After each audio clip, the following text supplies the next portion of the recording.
Queridos irmãos e irmãs, na liturgia deste domingo, nós deparamos com uma profunda catequese oferecida por Jesus a todos nós. Dai a César o que é de César e a Deus o que é de Deus. Jesus apreciava muitas coisas praticadas e assumidas pelos fariseus. Contudo, o farisaísmo, com seu exagero, é claro, era alvo do questionamento e das correções que Jesus sempre oferecia. O mesmo pode-se dizer dos discípulos de Herodes. Eles também tinham seus valores, mas eram bajuladores de Herodes. Deixavam a desejar por conta dessa maneira equivocada de conviver com as pessoas, quaisquer que sejam as suas funções.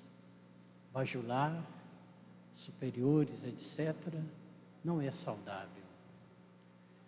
Esses dois grupos se aproximam de Jesus e rasgam-lhe os maiores elogios, dizendo que Jesus é verdadeiro, que ensina o caminho de Deus, que não deixa se influenciar pela opinião dos outros, não julga as pessoas pela aparência, mas pelo que a pessoa de fato é.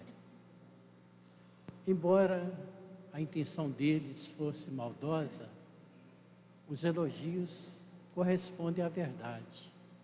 Jesus não é só apenas tudo isso que eles elogiaram, e é muito mais ainda. Mas aí que vem o golpe. Elogiaram Jesus para depois fazer-lhe uma pergunta, qualquer que fosse a resposta, sim ou não, dada por Jesus, era embaraçoso e complicado e seria motivo de ser ele condenado, até pelas multidões que estavam ali presenciando o fato. Jesus então mostra-lhes que de fato eles apresentaram-lhe uma armadilha e os chamou de hipócritas, um elogio com falsidade no coração, porque na verdade eles queriam era arruinar com Jesus. Jesus, no profundo de sua sabedoria, apresenta-lhes o pedido e a pergunta: dê-me uma moeda, a moeda do imposto. De quem é a inscrição e a figura que está na moeda? Eles disseram: de César. A moeda continha a efígie do imperador César e a inscrição César Augusto, imperador, divino imperador, aliás, no equívoco do seu pensamento. Aí Jesus dá a catequese: deem a César o que é de César e a Deus o que é de Deus. Por quê? Se na moeda com a qual eles pagariam o imposto estava a figura de César, do imperador, na vida de cada um deles e de cada um de nós está a figura do próprio Deus. Nós fomos criados à imagem e semelhança de Deus. Portanto, dar a César o que é de César é cumprir os nossos deveres civis, a nossa cidadania, sim. Dar a Deus o que é de Deus é não colocar ninguém no lugar de Deus. É oferecer a Deus a nossa vida, entregar para Deus tudo que somos de fato, na essência do nosso ser. Nós não podemos entregar e vender a nossa consciência a quem quer que seja. Ela é um sacrário inviolável.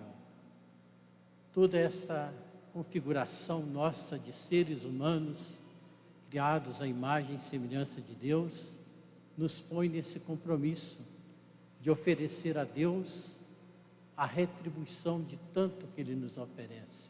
e nos concede. Amor com amor se paga. A oferecer a Deus todo o nosso amor, toda a nossa vida. Jamais colocar quem quer que seja no lugar de Deus. Deem a César o que é de César e a Deus o que é de Deus. Vale para um exame de consciência da nossa própria postura individual e comunitária. Se nós estamos de fato dando a César o que é de César, cumprindo com responsabilidade nossos compromissos cidadãos, e se nós estamos dando a Deus o que a Ele pertence de fato, todo o sentido da nossa vida, todo o nosso viver. Cada domingo a primeira leitura é sempre ligada ao Evangelho. Onde está a ligação neste domingo da primeira leitura com o Evangelho? O povo estava no exílio da Babilônia. O profeta Isaías começa a elogiar o imperador Ciro, chamando-o de ungido, porque ele interferiu para tirar o povo da escravidão da Babilônia. O povo estava pensando que ia acabar logo aquele exílio, mas nunca acabava. Embora Ciro fosse um imperador pagão, ele se serviu, ou Deus se serviu dele, e assim o profeta Isaías o chama de ungido, sem que ele tivesse consciência de que ele era ungido por Deus para aquela missão. O que ele estava fazendo era próprio da sua cultura, do seu povo, e diferentemente de outros povos e outros imperadores que provocavam o exílio dos países, das pessoas, Ciro tinha na sua cultura a permanência do povo no seu país, mas extorquindo fortemente o povo com altas taxas e impostos. Mas ele tirou o povo da escravidão da Babilônia, que parecia que não ia acabar mais. Aí alguém pode dizer assim: como Deus se serviu de Ciro? Deus se serve de qualquer lenha para fazer fogueira. O povo simples fala esse ditado popular. Deus se serve de qualquer lenha para fazer fogueira. Deus se serve de cada um de nós para que a graça dele seja comunicada aos irmãos e irmãs. Nesta mensagem do profeta Isaías, nós podemos fazer uma leitura. Imaginemos uma flor, uma orquídea. Peça um botânico para descrever a orquídea. Ele vai dar todos os dados científicos daquela planta, a época da floração, o seu plantio, como ela floresce de fato, etc, etc. Ele vai dar com verdade a descrição sobre a orquídea. Peça um poeta para falar sobre a orquídea. Ele vai dizer: a orquídea é um fascínio, é um encanto, é tão bela, e vai descrever poeticamente. O poeta está mentindo? Não. Ele está fazendo uma leitura poética. O botânico fez uma leitura científica. Se uma pessoa de Deus vai fazer a leitura da orquídea, vai dizer assim: como que Deus é bom, como que Deus é pródigo na obra da sua criação. Até uma flor tão perfumada, tão bela, Ele criou para nos alegrar. E aí vai. São 3 leituras: do botânico, do poeta e da pessoa que tem fé. Assim também nós podemos entender que, embora Ciro fosse um imperador pagão, Deus se serviu dele para tirar o povo de uma escravidão que parecia que não ia acabar mais.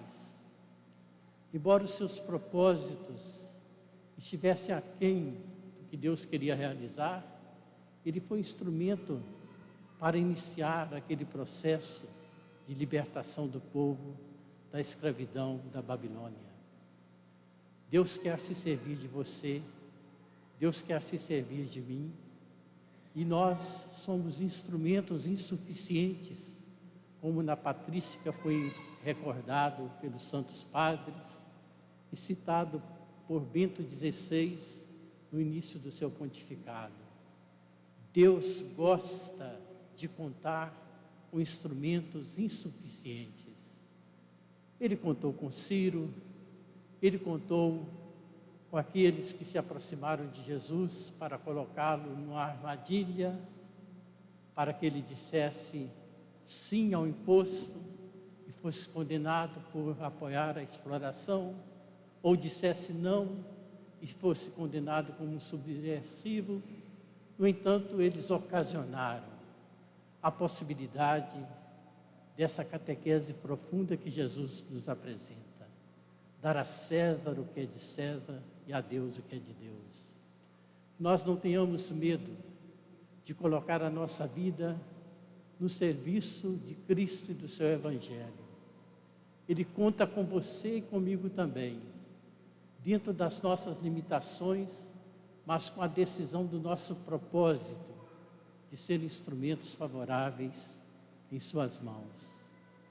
Quando você passa na BR, às vezes você vê uma água cristalina que nasceu ali na encosta de um barranco, e você vê uma bica de bambu que foi posta ali improvisadamente. Ela está até toda cheia de lodo, ela está até com um mato crescendo em volta dela, até em suas imediações, e a água sai cristalina lá na frente. Se você mirar a bica, você vai dizer assim, que bica insuficiente parece, tão precária, mas a água saiu cristalina. A graça de Deus chega cristalina aos propósitos de Deus, desde que nós sejamos humildes para permitir que Ele realize a sua obra através de cada um de nós. Dar a César e a Deus o que é de Deus é ter uma vida honesta em relação aos nossos deveres civis como cidadãos e cidadãs. Dar a César o que é de César e a Deus o que é de Deus é não nos furtar ao sim generoso que nós devemos oferecer ao Senhor. Mais completo que seja o nosso sim, ele é insuficiente, porque Deus tudo nos concede. Mas na missa, quando termina a oração que conclui a consagração, a oração eucarística no por Cristo, a gente até canta aquele amém, para dizer que Cristo é o nosso amém. Ele faz o nosso sim virar completo, pleno, porque Ele tudo realiza. Às vezes o Evangelho que o seu irmão, o meu irmão vai ler, pode ser unicamente através de algum gesto nosso, do nosso sim dado a Deus. Pobremente, mas totalmente. Que Ele nos ajude, queridos irmãos e irmãs, a acolher também na sociedade as coisas boas que ali estão presentes. Assim como o povo colheu da iniciativa de Ciro a liberdade em relação ao exílio da Babilônia. Que nós saibamos apreciar as sementes do verbo, logo os espermaticós, as sementes do verbo que estão espalhadas na sociedade, valorizando as coisas boas, discernindo para não assimilar as coisas equivocadas, porque aí nós estaríamos dando a César o que é de Deus, não nos é permitido. O exemplo de Paulo na carta aos Tessalonicenses completa toda essa mensagem bonita desse final de semana. Paulo saiu de Tessalônica às pressas, meio fugido, porque houve uma calúnia contra ele, como se ele quisesse, com a sua mensagem, subjugar o povo a outros dominadores. Ele teve que sair apressadamente, mas ele tinha lançado lá o Evangelho. Ele enviou depois Timóteo. Timóteo voltou e descreveu para ele tantas coisas bonitas que estavam acontecendo em Tessalônica. Então Paulo escreve a carta aos Tessalonicenses de uma maneira tão bonita, e tão profunda que ela veio fazer parte da nossa Bíblia. E nós também, queridos irmãos e irmãs, saibamos reconhecer o bem que se realiza através das várias situações da história. Nós saibamos ser gratos, reconhecidos. Não sejamos pessoas que só sabem reclamar, criticar, nos sentir insatisfeitos com tudo. Criticar o que deve ser criticado é construtivo, mas não nos deixar escravizar por uma mente doentia que nos impede de olhar o mundo com o olhar de Deus. Louvado seja nosso Senhor Jesus Cristo.